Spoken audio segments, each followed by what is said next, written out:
Bienvenidos a un nuevo programa de Crisis y Conflicto del siglo XX, aquí por TLV1. La guerra, en cuanto conflicto bélico, ha terminado. Para los vencedores hay alegría, pero para los vencidos no es precisamente un momento fácil. Recordamos que a fines del 44 empezó una frase, creo, en Alemania que decía: disfruta la guerra que la paz será terrible. Claro, es frase de la Primera Guerra, atribuida a Dietrich Eckart, que decía: alegraos de la guerra, que la paz será terrible. Bueno, y la paz fue y eso realmente mucho, muy dura para ¿sabés quiénes la Alemania divulgaron? y para ¿Sabés toda la quiénes Europa divulgaron continental? esa frase? Esa frase la divulgaron los lansquenetes. Los cuerpos francos. Los cuerpos francos. Era el eslogan de los cuerpos francos. Muy bien, y ahora entonces, ¿cómo era? Bueno, tratando de ordenarnos mentalmente. Nosotros hemos desarrollado a través de una serie de programas todo el curso de la Segunda Guerra Mundial. En este programa y el siguiente vamos a tratar de enfocar la inmediata posguerra, que es un tema poco estudiado en realidad. ¿Qué pasó en la inmediata posguerra? Antes de que se desatase formalmente la Guerra Fría y todos los episodios que siguieron después. Esto para mí es muy importante porque yo digo, nosotros nos hemos guiado acá, en mi opinión, con tres conceptos preliminares que hay que tener grabados. La primera y principal fue que las dos guerras mundiales tienen que ser entendidas como parte de un mismo proceso. La Segunda Guerra Mundial no se explica sin la primera. Segundo, que la lógica de esas dos guerras mundiales, que por Nolte y otros fueron tipificadas correctamente como guerras civiles europeas, tuvieron un desenlace, que fue la neutralización de la propia Europa. Yo llamo a esto, es el comienzo del fin, digamos, del proceso de deseuropeización del mundo. Europa empieza a dejar a tener un rol en el mundo como había tenido hasta ese momento, y es suplantada, tercer concepto preliminar, por dos grandes imperialismos extraeuropeos, ¿no? Por un lado, el entente anglo-norteamericano del oeste, subordinado a la política del imperio norteamericano, y por otro lado, el imperio soviético. Aclarando que me refiero al imperio no en términos ideológicos, sino en términos geopolíticos. La lógica de los imperios, desde el romano y todos los imperios, es la metrópoli que subordina, rige y controla las colonias, las áreas de influencia. Y acá el documento, lo que me parece importante señalar es que hay un problema entre Yalta y Potsdam. Para un segundito, antes de llegar a eso, hay que decir una cosa, que el hecho de que sean dos potencias no europeas es parcialmente, porque Inglaterra, Estados Unidos no lo es, pero Inglaterra es parcialmente europea. Siempre fue marginal, pero fue la isla. Sí, pero digo, geográficamente es Sí. Y Rusia, si bien termina en Vladivostok, hasta los Urales, es Europa. O sea, Rusia es un águila bicéfala. Es una águila bicéfala. Es una simplificación. Claro. Hay que tener en cuenta que esa intercomunicación la hubo. Ahora, el problema es la variante, que es la que vos vas a contar, y las invariantes, que es la que dice Horacio. La invariante es la que viene del centro de Europa, como vos has dicho, de Roma, o del romano-germánico, del Sacro Imperio Romano-Germánico, que es el corazón de Europa. Lo es, lo fue y lo tendría que ser. Todo lo que destruya eso es deseuropeización del mundo, como vos acabas de decir. Eso es verdad. No hay que olvidarse que si hay constancia histórica de un plan, una planificación de la guerra, esa vino del lado occidental, no del eje. Con el partido de la guerra británico, liderado o inspirado por Lord Vansittart y todo el grupo de Churchill-Eden por un lado, y por el Brian Truss de Roosevelt, que fue el mismo que había operado en la Primera Guerra Mundial, que era el grupo que se llamaba entonces The Inquirer, que tuvo influencia sobre la política de Wilson. Y después, un hombre clave en eso fue el banquero Bernard Baruch, que fue el mentor del plan de la industria de defensa estadounidense para intervenir en la guerra europea en la Primera y en la Segunda Guerra Mundial. Cuando constituye... Por eso, de eso que vos decís, eso, ¿no es cierto? Ese poder que está en Londres y que está en Nueva York y en Washington, es lo que nosotros acá le convenimos en llamar, creo que fue acá lo que dijimos primero, el partido de la guerra. El partido de la guerra no está en un solo sitio, sino que está en varios lados, pero trabaja en conjunto. Era una red, sí. Es un brain trust que trabaja en conjunto, una red de un consenso que opera en conjunto. Paradójicamente es la inversa de la doctrina Monroe. En el siglo XIX, los norteamericanos, para asegurarse la hegemonía sobre su patio trasero, impusieron la doctrina Monroe de 1823 para que los europeos no tengan influencia en América. Se transforma de defensiva en ofensiva a partir de la guerra hispanoamericana, cuando desalojan a Europa prácticamente. En cambio, los 14 puntos de Wilson y el Tratado de Versalles y la influencia norteamericana posterior establecen la contraria. Es Estados Unidos el que conquista Europa. Hay un libro que es... Por eso ponele ahí esta nota también. Es decir, lo que vos decís se complementa después con la doctrina Stimson, que dice que la línea Monroe o la doctrina Monroe, que ha sufrido 40, 50 o tantas modificaciones como toda vez que se la cada vez que se la tocaba sufría modificaciones, tiene una prolongación a cualquier lugar que el denominado hemisferio occidental en la doctrina Monroe tenga un conflicto.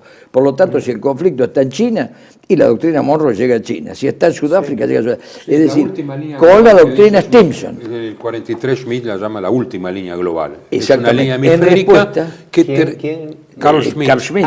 En el 43 dice, esta línea termina allí donde los intereses de Estados Unidos definen. Exactamente, pero la respuesta, ¿qué lo dice? Respuesta a la doctrina Stimson. Seguro. Porque es la reflexión sobre la doctrina Stimson lo que lo hace decir a Carl Schmitt esto en el 43 y luego repite en el 51. Lo que es importante es esto, lo hemos mencionado en los programas anteriores. Historiadores, entre ellos ingleses como Beevor y todo, han ratificado de que después de la guerra no se encontró ningún plan del eje, ni en Alemania ni en Japón, de dominación mundial. Pero solo hallaron que sí lo había en los documentos, incluso formales, anglo-norteamericanos, fundamentalmente norteamericanos, porque en geopolítica se dio a llamar la teoría de la hipoteca del imperio, según la cual el resultante de la guerra iba a ser que las áreas de influencia que otrora pertenecían al Imperio Británico iban a pasar más a la hegemonía norteamericana. Esa fue una línea que intentaron algunos, vía Albrecht Haupthofer y otros más, el famoso viaje de Rudolf Hess, para hacer llegar a un entendimiento con los británicos de que estaban trabajando geopolíticamente contra sus intereses, porque la Carta del Atlántico de 1941, con la descolonización, iba contra sus propios aliados. Exacto. Y eso es curioso, lo que vos estás señalando de Haupthofer y del viaje de Rudolf Hess, que alguna vez lo hemos comentado, inclusive creo que en este programa, es que se contrapone con Lord Fancy-Tart y Horbelischer, que dicen, si es necesario en la correspondencia, porque hay que ver la documentación nueva, que cuando se empezaron a estudiar estas cosas todavía no existía, la publicación de la correspondencia entre Lord Fancy-Tart y Horbelischer demuestra que estaban dispuestos a entregar toda Europa a Stalin, si era necesario, y trasladar el Commonwealth a los Estados Unidos y entregar el poder a los mares Estados Unidos, como hipótesis extrema, ¿no? Estados Unidos se considera a sí mismo como una isla ampliada. Tiene amigos y hielo al norte, desprecian todo lo que está al sur del Río Grande, no tienen enemigos, ¿no? Entonces, si en defección de su, entre comillas, madre patria, ellos son los que se abrogan la defensa del atlantismo. ¿Qué es lo que ha pasado después del 45? Sí, yo pensaba hasta la fecha, eso está en vigencia. Entrando en materia, yo hago una observación importante. El tándem Yalta versus Potsdam no es lo mismo. La conferencia de Yalta, como hemos hablado en su momento, febrero del 45, se hizo con personajes un poco diferentes. Roosevelt vivía, Churchill y Stalin. y fue el plan de división de áreas de influencia en el mundo. Fue el pacto de reparto del mundo, que no lo decimos nosotros, lo dijo el general Charles de Gaulle, ¿no? También cuando impugnó las dos grandes potencias que se repartieron el mundo en Yalta. Así que eso no es una teoría conspirativa, por un lado. Pero en julio, con Alemania ya rendida y Japón ya a punto de ser liquidada como potencia, en mi opinión, Potsdam fue más importante que Yalta, porque Potsdam fue una instrumentación de Yalta que excedió las ideas de Yalta cuando fue al terreno, como es lógico.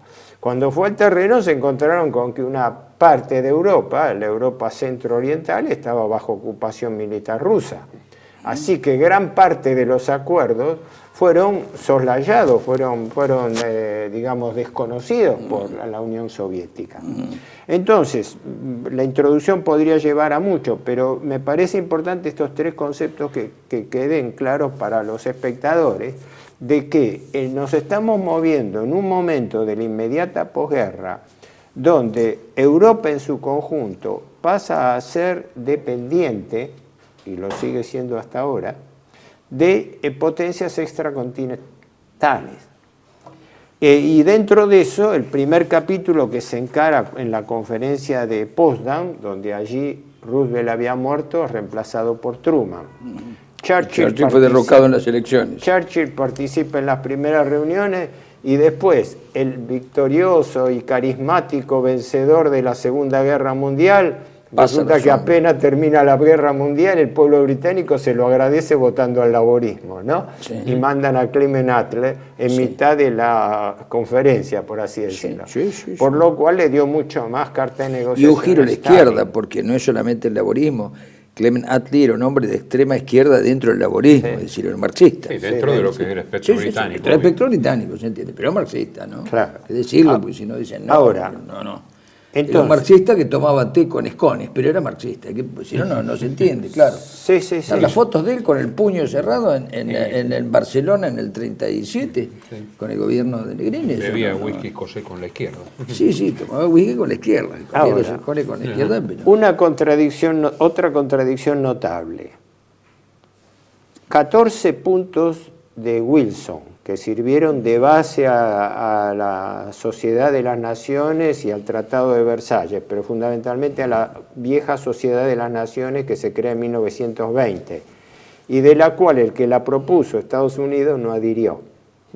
Cosa importante. Sí. Pero los famosos 14 puntos de Wilson, hasta la Carta del Atlántico Roosevelt-Churchill de 1941, establecían un principio sacrosanto, y que fue campaña de toda la guerra, sobre todo de Roosevelt, del gobierno norteamericano.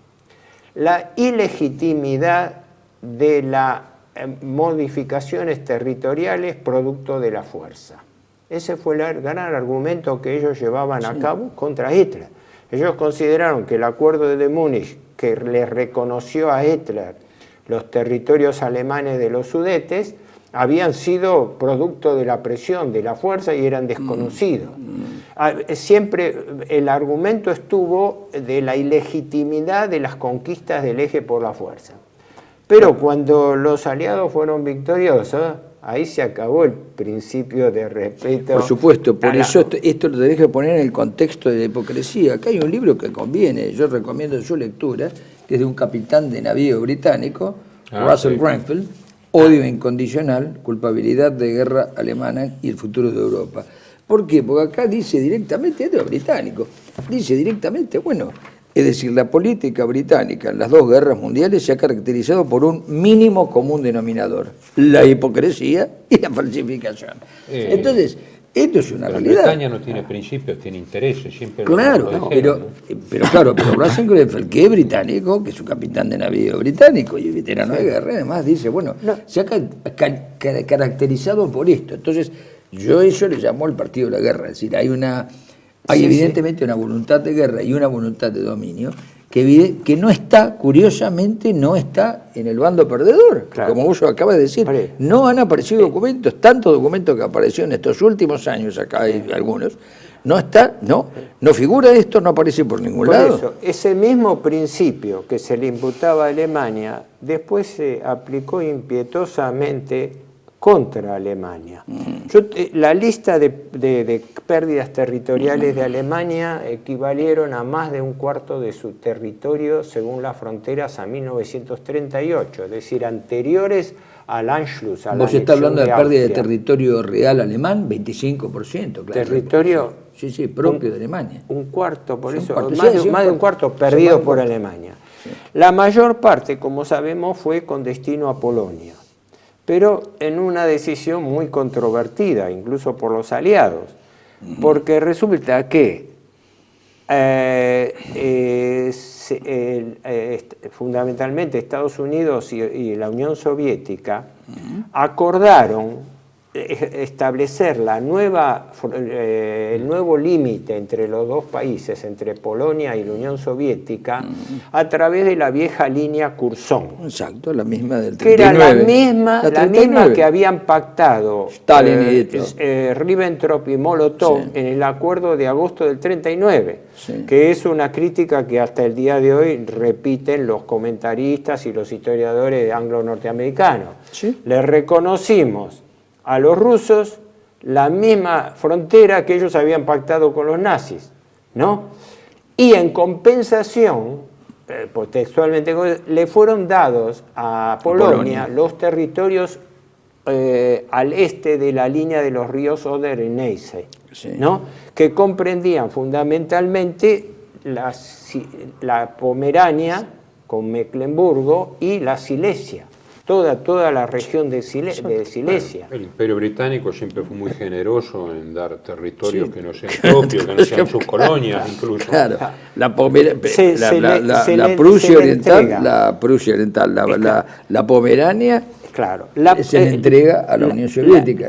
Es claro, Prusia es dividida entre Prusia Occidental, que queda a cargo de Polonia, y la Prusia Oriental para la Unión Soviética. Kaliningrado en la Unión Soviética. Con el puerto de Königsberg, que pasa a llamarse Kaliningrado, ¿no? Es una base hasta el día de hoy. Sí, es una base. De la Unión Soviética hasta el día de hoy. Sí. Después, los territorios, el puerto de Danzig queda para Polonia en la Prusia Occidental. Sí. El puerto y la región de Memel, en el extremo, pasa a ser parte de Lituania, pero Lituania, como los países bálticos, son anexados nuevamente por la Unión Soviética, así que pasan a la Unión Soviética, lo que llamaban la Vaiperia, ¿no? Sí. Después pasa... Klaipedia. Después, las provincias, las regiones de Silesia, Poznania y Pomerania. O sea, todo un territorio, es decir, fue producto de una conquista militar que fue dada para más en compensación a territorios que le fueron quitados a Polonia. Exacto, pero ahí no es solo la pérdida del territorio, sino la expulsión de la población, que es lo que vamos a hablar después. Eso... El territorio no estaba vacío, era un territorio densamente poblado. Era un territorio donde había germanos desde la Edad Media, de la Orden Teutónica. O sea que culturalmente era alemana, no es que era un territorio que uno lo habían conquistado. Acá lo hemos dicho muchas veces, pero en realidad es el avance germánico ese, claro, es medieval, y son los caballeros teutónicos que llevan por el norte el cristianismo hasta los sectores de Estonia, Letonia y Lituania, que eran los caballeros de Livonia, que era una dependencia de los caballeros teutónicos. Es decir, todo ese territorio tenía más de 1200 años, ¿no es cierto?, de germanidad y de cristiandad también. Acá la idea era centrarnos en las pérdidas territoriales y en la sujeción económica para en el próximo programa hablar del saldo humano, víctimas, guerras, expulsiones. Pero estas territorios. Pero quiero decir, las principales pérdidas para Alemania directas fueron de los territorios de la Europa Oriental, que después fueron aceptadas. Cuando Alemania, en época ya de Willy Brandt y todo, convalida de tal manera que la reunificación de Alemania se produce contra condición de reconocimiento formal de esto. Pero las pérdidas fueron también de los Sudetes, la región de los Sudetes, sí, espesa que era históricamente del engendro alemana, llamado Checoslovaquia en la Primera Guerra. De Bohemia y Moravia, ¿sí? Es no solamente reintegrada a la Checoslovaquia formada en 1919, la posguerra primera, sino que la población alemana fue expulsada por los decretos de Beneš.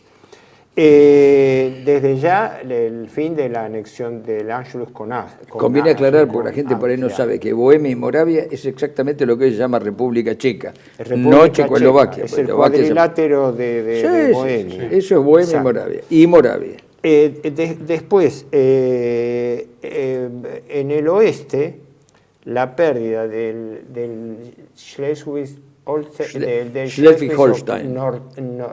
septentrional, el Schleswig norte que se da a Dinamarca, sí. A Bélgica que se le dan dos enclaves, el de Malmedy y Eupen, y la Alsacia-Lorena que ya en realidad habían sido reconocidas a Francia, pero que cuando fue la postrimería del gobierno de Vichy, cuando los aliados avanzan, Alemania decreta nuevamente la incorporación de Alsacia y Lorena, pero eso fue muy poco durante la guerra, en el año mismo 44. Sí, y culminando, ¿qué queda? Y después la pérdida del Sarre, que quedaba ocupada, sujeta nuevamente a la misma condición de la Primera Guerra, a un plebiscito a 10 años, que después se llevó a cabo a los 10 años y lo ganó la población alemana para retornar a Alemania. Sí. Entonces, vamos a continuar entonces el próximo bloque, porque esto tiene mucha tela para cortar. Sí, exacto. Bienvenidos a CEPA, Centro de Estudios del Pensamiento Americano. Nuevo sitio web de cursos de formación en política, filosofía, historia, literatura, geopolítica, religión, psicología y más. Cursos de formación que reflejan el verdadero pensamiento americano. Lo invitamos a elegir el curso de su agrado ingresando en www.cepa.la.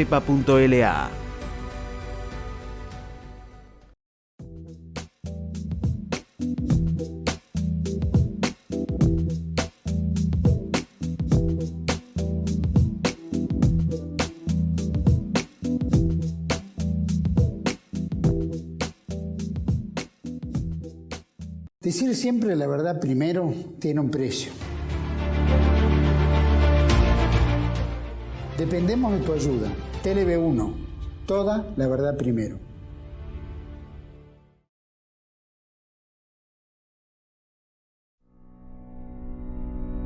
TLB1 se complace en anunciar que estará transmitiendo en su canal TLB1 Clips valiosos programas emitidos antes de la censura sufrida. El lienzo prohibido, el revés del derecho, combates por nuestra historia, disenso, historias de Malvinas, entre otros que podrán encontrar en este enlace.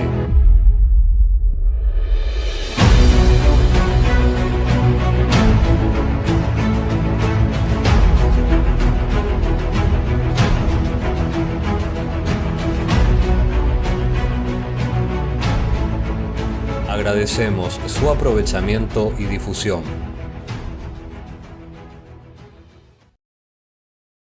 Bueno, continuamos entonces con la cuestión territorial en Alemania y adyacencias.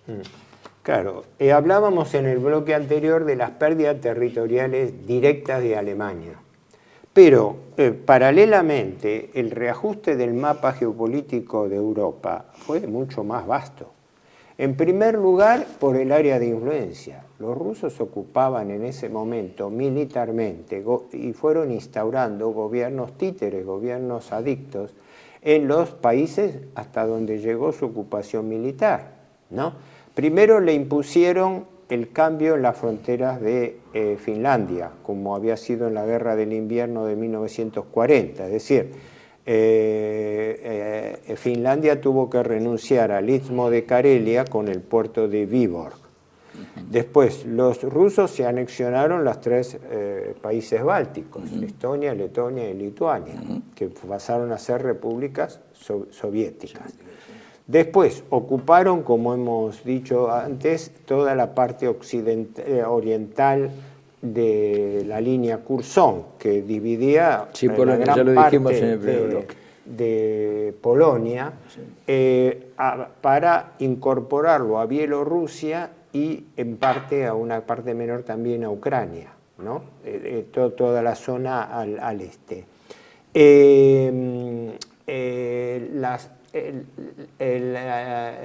Checoslovaquia fue restablecida de tal manera que la división entre Bohemia y Moravia, que era protectorado alemán, Eslovaquia, lo que ahora es República Checa, y Eslovaquia fue restaurada de acuerdo al plan de 1919. Fue reintegrada. Sí. Incluso el apéndice de Rutenia, que es un apéndice que queda, fue incorporada a Bielorrusia, creo. Rutenia, sí. ¿Cómo? Sí, creo que Bielorrusia, ¿no? Rutenia, no, perdón. Ucrania. Sí, la Rutenia de Ucrania o Bielorrusia. Ucrania, porque no es. No, fue incorporada a Ucrania. Sí, a Ucrania. Claro, porque está a la altura de fue dada a Ucrania, que forma parte son de la las Unión partes, Soviética. son todas estos que acabamos de mencionar, son parte del Imperio Austrohúngaro. Rutenia era parte del Imperio Austrohúngaro. Sí, pero sobre los cuales avanzó la Unión Soviética, que las ocupaba. La Unión Soviética avanzó hasta Viena y hasta ¿cómo se llama? Y hasta las puertas de Baviera, eso desde ya, pero no me refiero a eso. No me refiero a eso, sino que digo, todas estas reparticiones son las reparticiones de los antiguos territorios del Imperio Austrohúngaro, porque Austria-Hungría tenía la Rutenia, la Bohemia, la Moravia, la Eslovaquia, la Eslovenia, la Croacia, etcétera, con etcétera. Una particularidad, que la mayoría, dentro del Imperio Austrohúngaro, la mayoría de estos territorios eran del Reino de Hungría, más que de... Sí, por supuesto, dependía, sí. Después, convalidaron la entrega de Besarabia.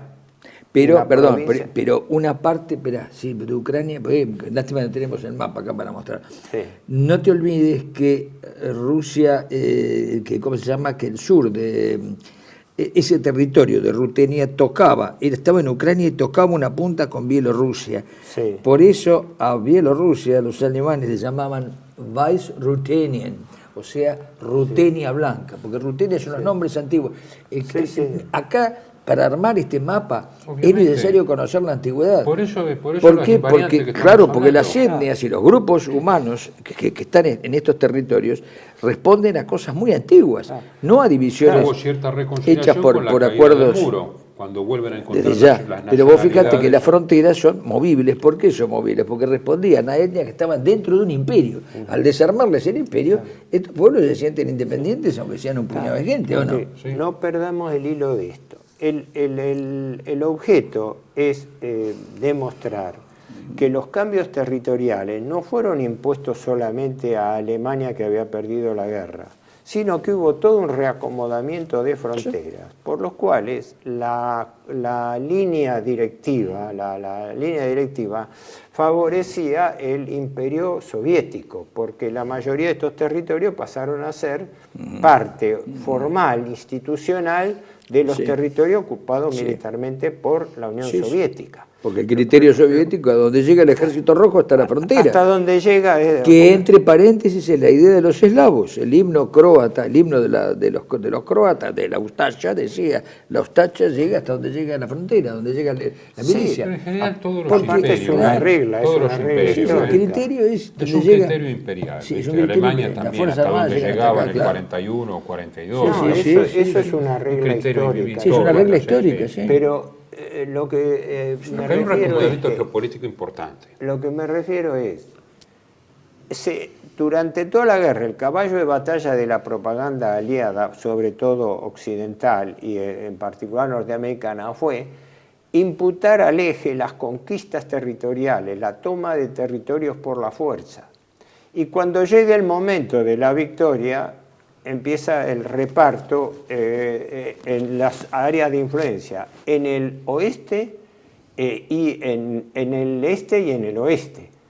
La provincia rumana, la región de Besarabia, en realidad también había sido acordada con el pacto Ribbentrop-Molotov. ¿Sí? Y bajo observaciones... A Rusia, ¿no? A la Unión Soviética fue se acordada. vuelve a anexar a la Unión Soviética, que es la República de Moldavia. Sí, ¿no? sí. Después, la Bucovina, que era pasa a ser nuevamente rumana. ¿no? Sí. Después, el territorio de Dobruja, que había sido largo tiempo lucha desde las guerras balcánicas de 1912 entre Rumania y Bulgaria, son divididas a su vez, pero bajo gobiernos comunistas, porque ya la Unión Soviética había instaurado gobiernos de coalición con bueno, era lógico, ¿no? Comunistas locales. Era lógico. Sí, era lógico. Sí. Incluso el Banato, que es una región histórica entre Serbia, Rumania y Hungría, que es repartida porque es una región histórica con nacionalidades. Sí. Y los otros lo hemos mencionado. El Banato es una región histórica de Hungría exactamente, pero poblada por germanos. Claro. Porque los apellidos son germanos con un agregado de algo para que suenen como húngaros. Claro. Y el tema alemanes más fuerte, del Banato. Austria, lo hemos hablado, claro, cuando las fuerzas soviéticas llegan y toman Viena, en realidad permanecen durante un mes ocupando Viena antes de que lleguen los aliados y pongan pie en el país.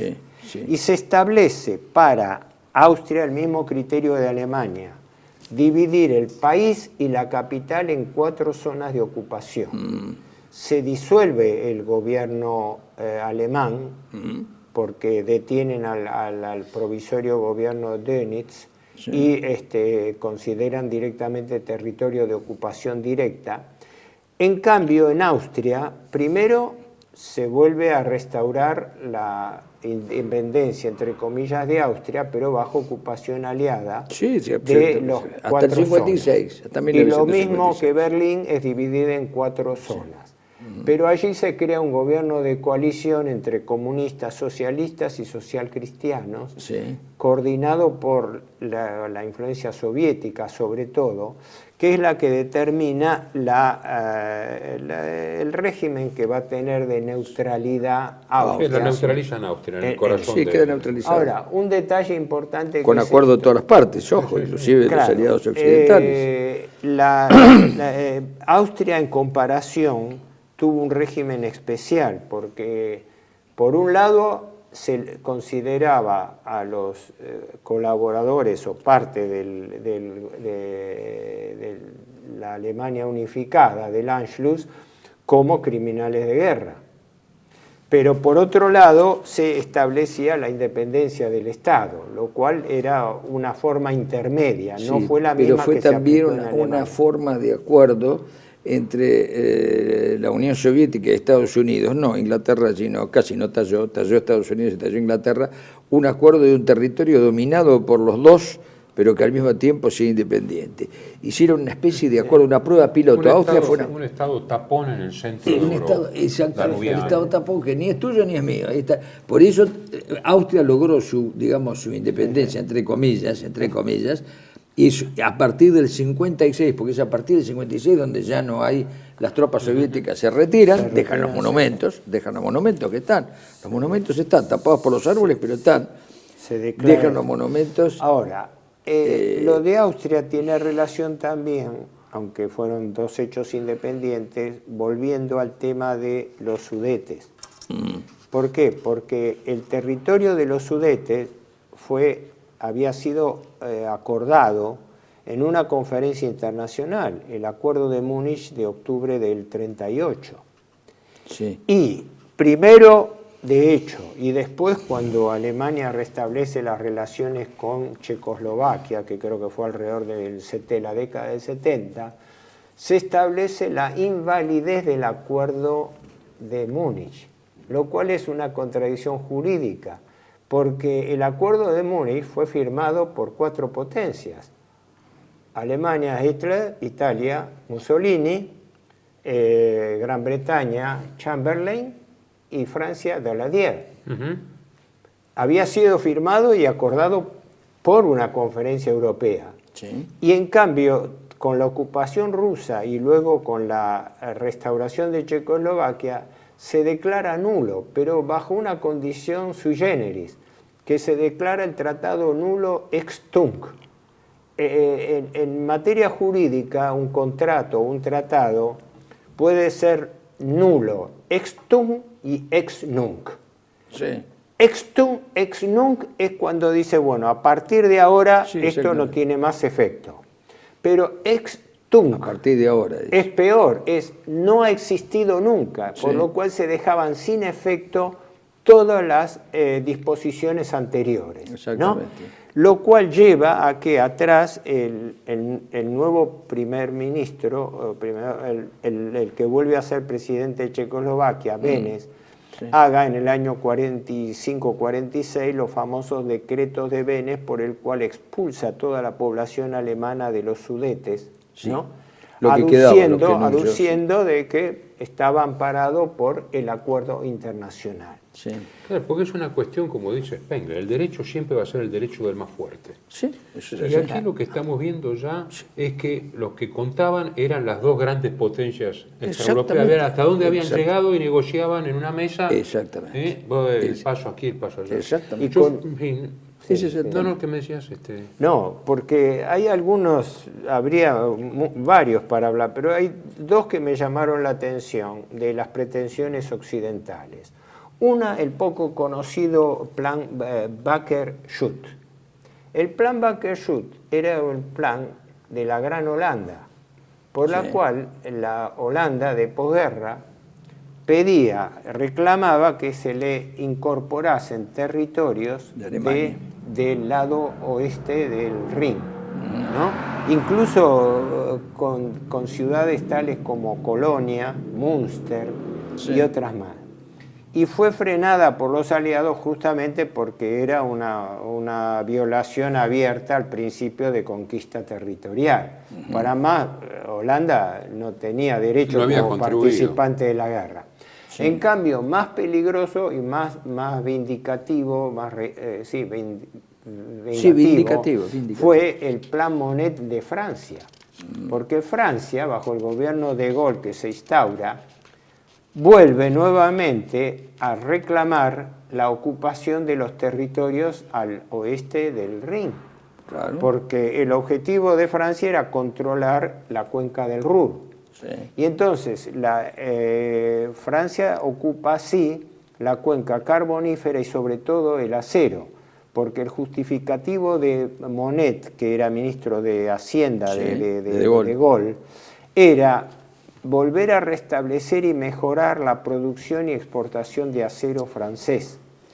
Pero lo tenía que obtener ¿de dónde? Del Sarre, que había sido dado y del Ruhr a Francia. Nuevamente bajo una autoridad internacional, pero bajo el provecho de Francia, porque los minerales que eran extraídos y la misma situación que en 1918. Claro, es lo mismo. Y además la ocupación de parte del Ruhr, con un adicional, que para la explotación fue utilizada mano de obra esclava con 1 millón de prisioneros alemanes.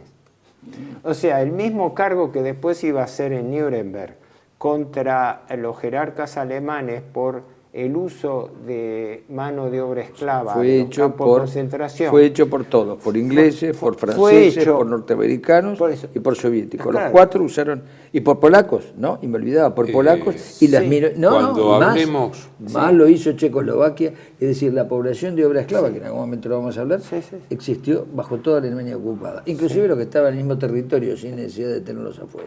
No, pero lo que señalo como burlesco, es que después en Nuremberg se iba a condenar a los ministros. Y bueno, esas cosas hay que ponerlas como nota a pie de página. Pero el del ministro de Economía, que era el que lo sucedió a Schacht, Walter Funk, a Speer, el cargo que se hizo fue usar a los detenidos en los campos de concentración como mano de obra esclava. Volvemos a lo mismo, ¿quién tiene el poder? Pero acá yo quiero, si me permiten los últimos 5 minutitos para redondear el bloque, que hay acá algunas invariantes en la tensión entre nacionalismo e idea paneuropea, que siempre ha existido. Aquí, acuérdense que Europa era una joven hermosa que Zeus, para seducirlo, se convirtió en toro, y la chica montó sobre el toro y se la llevó a través del mar, hasta Creta. O sea, la raptaron desde el mar, ¿no? La raptó disfrazado de talasocracia, por así decirlo. Y desde entonces está el tema de la talasocracia disfrazada de toro. Sí. Zeus disfrazado de talasocracia y talasocracia disfrazada de toro. Pero digo, es muy importante ver los tres, nosotros hemos escrito, ¿no?, sobre este tema, los tres momentos en que se intentó una especie de proyección paneuropea. Una es la España o la monarquía hispanoamericana de Carlos V y de Felipe II, basada en el principio de Cúmene, cristiano. Sacro Imperio Romano Cristiano. Claro, la matriz era un Habsburgo. La matriz Ahora, es esa. ¿y con qué tuvo que lidiar él? Como campeón de la cristiandad contra la Reforma, como campeón de la Europa cristiana contra el Imperio Otomano, y como español nacional, era la sede y cabeza del imperio, contra Francia. Sí, exacto. Estaba con varios frentes. Sí. Al final, su principal enemigo, como Felipe II, fue la talasocracia británica. La talasocracia que era británica, derrotada por la madre vencida. Después, el intento napoleónico de llevar la revolución a toda Europa, y que originó la reacción y la Freierkrieg y la guerra de liberación, porque también... Freierkrieg es guerra libre. La guerra de liberación prusiana, ¿no? Sí, Freierkrieg. Y que tuvo que lidiar contra la ortodoxia zarista de la Rusia histórica y contra el catolicismo español. Dos frentes que al final terminaron destruyéndolo. Y después, el Kaiser el Kaiser era nacionalismo puro alemán, digamos, con una confrontación, porque la Primera Guerra ha sido en principio, luego, ¿no? Con toda la contención que le había puesto Bismarck. Bismarck. Porque el Bismarck es de un realismo... El Reich primero, basado en un extremo nacionalismo, con su corte tan particular y todo, y luego con una idea paneuropea, creo que un poco tarde, pero que también lidian dos frentes, contra el atlantismo anglosajón y contra el claro, porque soviético. Es el cuño de Bismarck no cambia en Alemania con Hitler ni nada, no cambia. ¿Por qué? Porque Bismarck, si bien no inventó la Realpolitik, es el padrino de confirmación de la Realpolitik. Pero digo, el drama de Europa siempre está en estar en el medio, como diría Paul Valéry, parece un apéndice de Asia y rodeada de agua. Ya que hablamos de geopolítica. Y es muy importante eso porque ha quedado hasta el día de hoy prisionera de la confrontación tierra-mar. Ahora, lo importante para mí sigue siendo esto, que ya Europa no era dueña de sus propios destinos.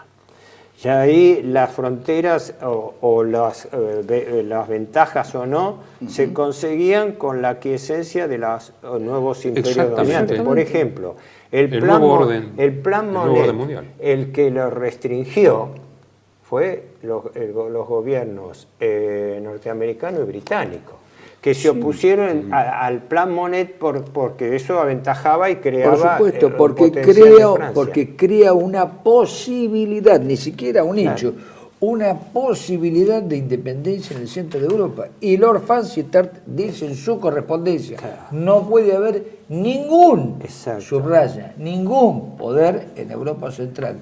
Tenga la ideología que tenga. La vieja doctrina atlantista, no se puede unificar Europa porque es nuestra enemiga. Por supuesto, pero estoy diciendo que no lo dice un sociólogo, ni un politólogo, sino un hombre en la entraña del poder. Lo vamos a continuar esto con un plan más importante. Una pequeña acotación que es esto. Esto es una apretadísima síntesis de una idea central. Esto fue Potsdam. Es decir, fue producto del acuerdo de los aliados vencedores sobre el mapa europeo. En otra oportunidad hablaremos de lo que pasó en Asia, ¿no? Pero eso es otro teatro. Pero básicamente, yo digo, este es el principio del fin de Europa, lo cual demuestra que la Segunda Guerra Mundial, en los hechos, significó la pérdida de Europa como área de independencia. Que ya venía vulnerada por la primera. Bueno, sí. Pero vamos a continuar en el próximo bloque. TeleV1 se complace en anunciar que estará transmitiendo en su canal TeleV1 Clips valiosos programas emitidos antes de la censura sufrida. El lienzo prohibido, El revés del derecho, Combates por nuestra historia, Disenso, Historias de Malvinas, entre otros que podrán encontrar en este enlace.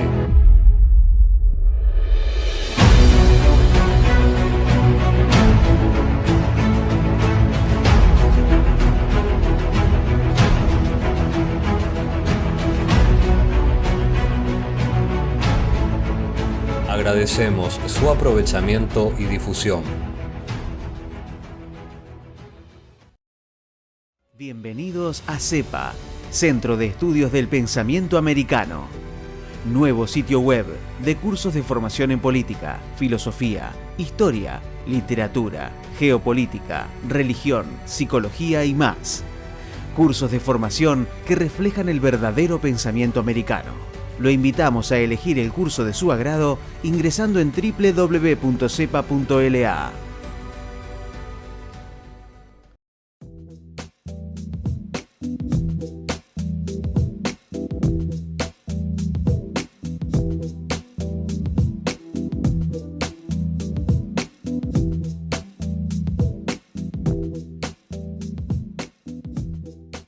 Decir siempre la verdad primero tiene un precio. Dependemos de tu ayuda. TeleV1. Toda la verdad primero.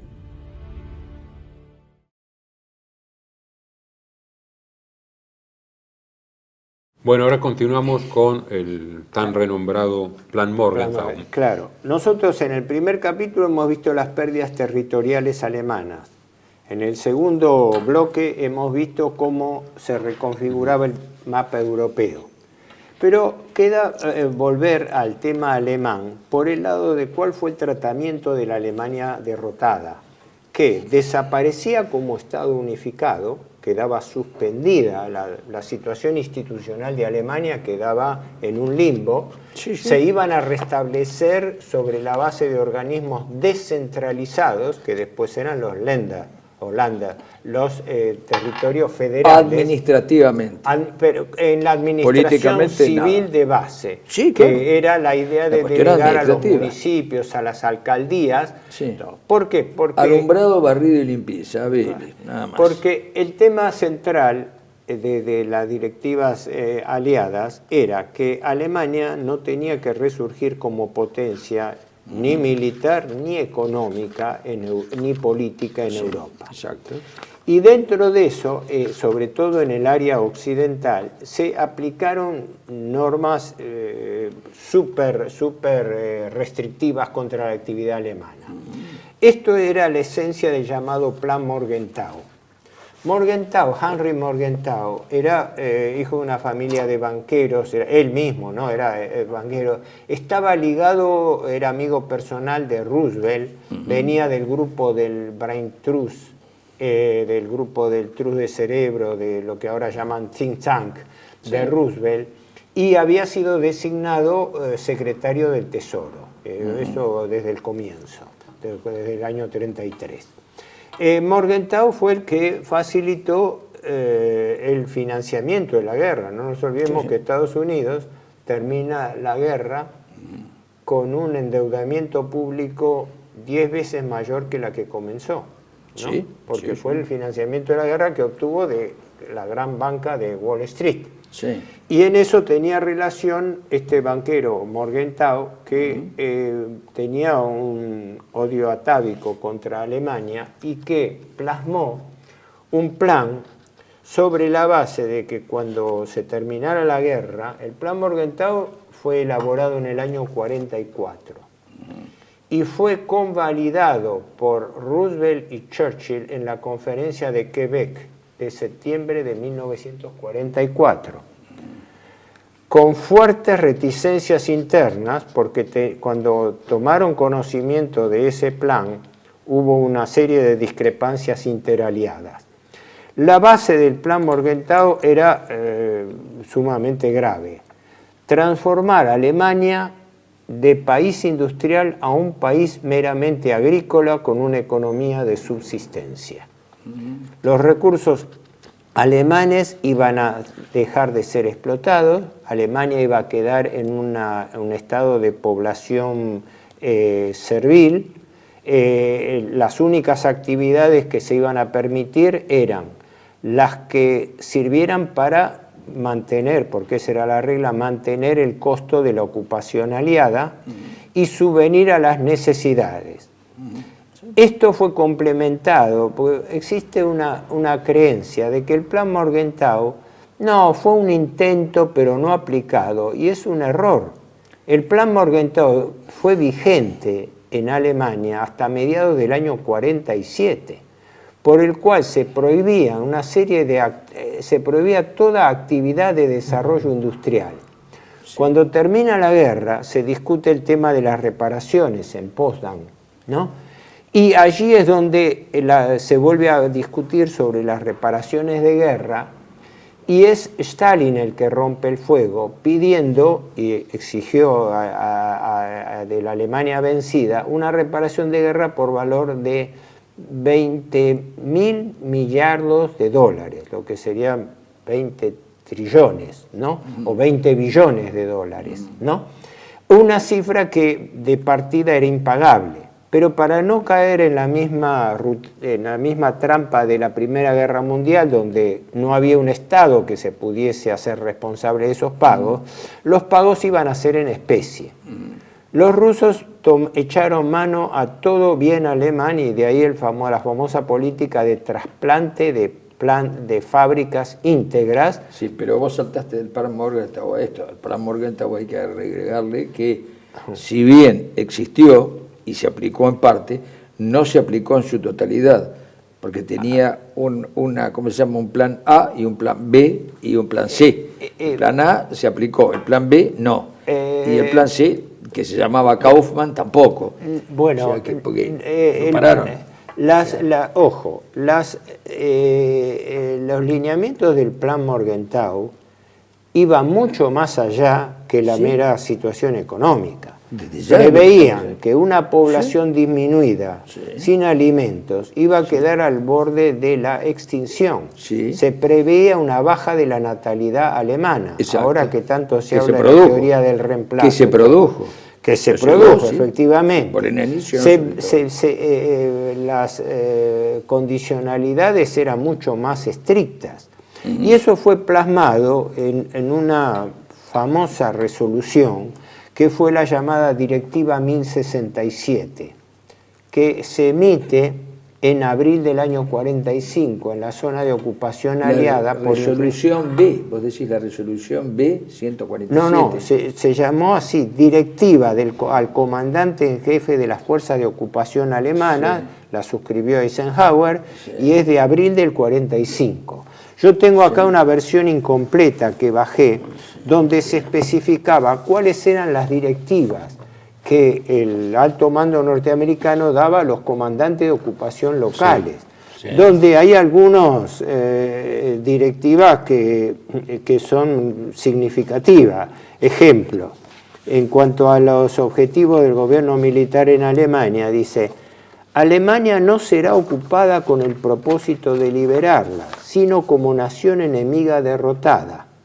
Su objetivo, hablando de las directivas de la Junta de Comandantes al comandante local,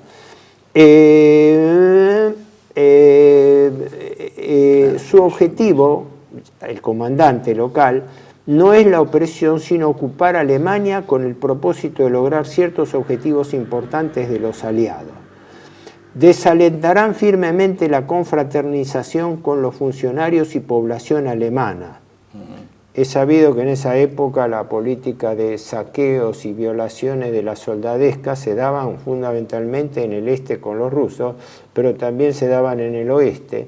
Y los norteamericanos iban a la cabeza de esos saqueos, ¿no? Pero disposiciones drásticas como esta eran parte de directivas militares, por las cuales se establecía, entre otras cosas, bueno, tengo una serie de cosas, una condición muy especial. No se tomará ninguna medida en ejecución del programa de reparaciones o de otro tipo que tienda a mantener condiciones básicas de vida en Alemania o en su zona en un nivel superior al existente en cualquiera de los países vecinos.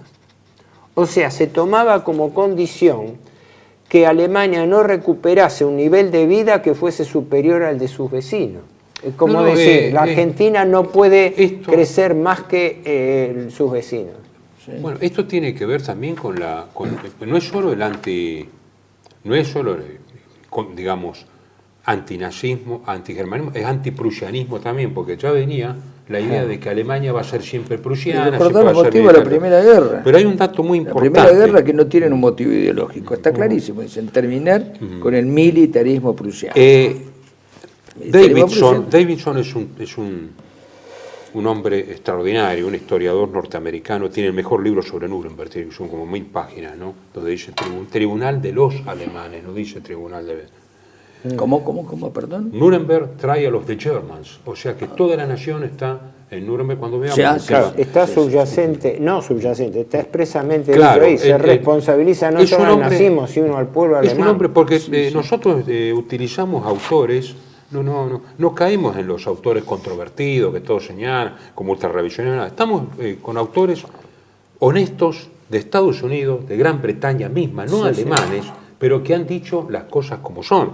Aquí nosotros tenemos que el plan Morgenthau es en realidad una recuperación del plan soviético del economista Eugenio Varga, publicado en Rusia en el 43 bajo el título Guerra y clase trabajadora, donde decía, o sea que venía de los dos lados, desmantelar todas las plantas industriales, equipamiento para reparaciones y trabajo alemán, quebrar al Estado en pequeñas granjas con destrucción de toda o sea, todo lo que contribuya a la economía de Alemania, incluyendo comida, ropa y medios para reparación de la devastación. Además se incluía la confiscación de todas las propiedades alemanas. Pero cuando se desenvuelven de las hostilidades hasta su final, los Estados Unidos descubren que solamente ellos y los franceses continuaban en favor del plan. O sea, los rusos arrían velas respecto del plan. ¿Por qué? Porque se basa en el Comité Nacional para la Alemania Libre. ¿Se acuerdan de que hubo muchos oficiales y todo? Que era el plan de incluir a Alemania en la órbita soviética como un Estado, nuevamente industrializarlo y nuevamente hacerlo fuerte, porque se veían de que había que ponerlo frente a los Estados Unidos. Mientras que los norteamericanos siguieron el plan Morgenthau, ¿no? Los norteamericanos comunistas se inclinaron por el plan Vargas, pero ahora quedaron en el medio, colgados del pincel. Y la influencia que tenían fue nula en esto. Bueno, te doy un dato interesante.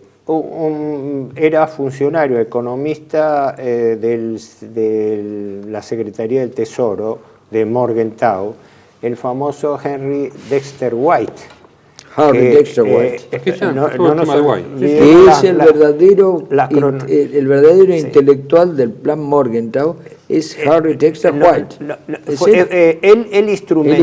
Él instrumentó las medidas de Morgenthau, pero Dexter White, hay que recordar, en julio del año 44 fue la famosa conferencia de Bretton Woods, que la piloteó Dexter White, junto con Keynes del otro lado, pero confrontando, porque Dexter White seguía la directiva del Departamento de Estado de que la victoria futura de los aliados iba a ser para instaurar la vigencia universal del área del dólar, ¿no? Mientras que Keynes tenía otra idea, la creación de una moneda internacional, el Bancor y otras cosas más. Tenían sus discrepancias. Pero Dexter White, después de ya a fines del 45, fue denunciado y enjuiciado después en la época del macartismo. El juicio de él fue del 46 al 48, como espía comunista por haber transferido documentación a la Unión Soviética. Y eso está probado, que él, como funcionario de Estado, transmitía información en paralelo a la Unión Soviética. Sí, es muy extraño. Tema muy importante a tener en cuenta, porque resulta eso. Pero aquí dice que no, que fue, y además, la cabeza de la rama de desnazificación del gobierno militar norteamericano, Wheeler, tomó refugio en el 47 en Checoslovaquia. Eisler, el jefe de la estación de radio que enviaba la propaganda de todo este tema, se refugió en la zona este. Igual mismo, luego de la Stimson Hull fueron los que se enfrentaron al plan. Claro, y vos sabés que entre los argumentos subyacentes de Dexter White era alentar el plan Morgenthau para debilitar a Alemania y con eso favorecer la expansión soviética, porque el plan Morgenthau estaba calzado a imagen y semejanza de las conveniencias soviéticas de que no tuviesen de vuelta un resurgimiento económico y en la zona ocupada por los occidentales, mientras que ellos con el comité de la Alemania libre iban a hacer una Alemania poderosa, con lo cual una maniobra de realpolitik. Sí, brevemente, pero eso vino después, porque primero hubo una, ¿cómo se llama? Un principio unánime por los documentos que están apareciendo ahora de convertir al pueblo alemán en un pueblo de esclavos, con varias instancias. La instancia directamente de no dejar que los chicos pasaran la escuela primaria y crear una población de campesinos. La directiva 1067 lo dice expresamente. Se suspenden las escuelas alemanas con el argumento de que tenían educación y bibliografía nazi hasta tanto se reeducase a la población alemana. Y están los métodos de educación. Exactamente, pero el extremo que no se aplicó, pero se puso, era el plan Kaufmann, que incluía la castración de los hombres y la esterilización de las mujeres. O sea, por eso era tan desmesurado. Bueno, está bien, pero digamos que eso entraba dentro de la... Pero la esclavitud de la población, que fue la resolución esa que yo te mencionaba, está la regulación 18B, también es del 45, que permitía que hombres y mujeres fuesen encarcelados sin acusación ni proceso, negándose toda clase de auxilio legal. Esa gente era usada posteriormente a disposición, quedaba como mano de obra esclava, como reparación de guerra, en cualquiera de los territorios ocupados, siempre que fueran alemanes naturalmente, o en cualquiera de los territorios ocupados. Es interesante hacer una breve referencia a cómo esto trajo una discrepancia interna entre los propios aliados, sobre todo anglo-norteamericanos, ya que Stalin no tuvo problemas. Stalin tuvo la hipocresía de decir que en la conferencia de Potsdam se dice que en un determinado momento los norteamericanos, en ese momento con Truman o no sé, con sus representantes, plantearon a Stalin el problema de que había medidas que no se podían tomar rápido por la cantidad de refugiados que venían del este, ¿no? Y que eso abarrotaba las posibilidades de abastecimiento alemán de los aliados para poder alimentar a la población, que era el nivel de subsistencia que establece la Directiva 1067, que el deber del comandante aliado era limitar el hambre en la población y sobre todo previendo que eso no diese lugar a enfermedades y a epidemias. Porque se preveía una anulación, incluso cosa que pasó en parte. Y que Stalin parece en forma sonriente después dice, no, nosotros no tenemos el problema de refugiados alemanes, dice, porque cuando nosotros llegamos los alemanes se habían ido todos, ¿no? Y aquellos que trataron fueron directamente expulsados y expropiados, porque lo vamos a ver más adelante, qué pasó con el aspecto humano de la posguerra, ¿no? Pero acá no quería que se me pase esto. El plan Morgenthau, hay mucha literatura. Primero me parece importante señalar que existe la creencia un poco superficial de que, bueno, fue una idea extremista de esclavización de la población, pero lo medular que no se aplicó. No, un comino no se aplicó. No, claro se aplicó, que hubo no se aplicó en su totalidad, pero se aplicó. Claro y lo único que detuvo el Plan Morgenthau fue la Guerra Fría. Sí. Cuando se dieron cuenta de que si no se producía un vacío en el cual necesitaban la tecnología, la inteligencia y la mano de obra calificada alemana. No solamente eso, es decir, el miedo, había un miedo, se discutió esto, pues estas cosas se discutían entre los comandantes que estaban en Alemania y las autoridades que estaban en Estados Unidos. Sí. Dijeron, bueno, y además la asesora de ocupación francesa e inglesa también intervenían, y dijeron, bueno, si hacemos esto, si sometemos a hambre, se están muriendo de hambre miles de niños por día, si hacemos esto, y bueno, lo más probable es que la población tenga añoranza de lo que está pasando en el este, que por lo menos los rusos pararon.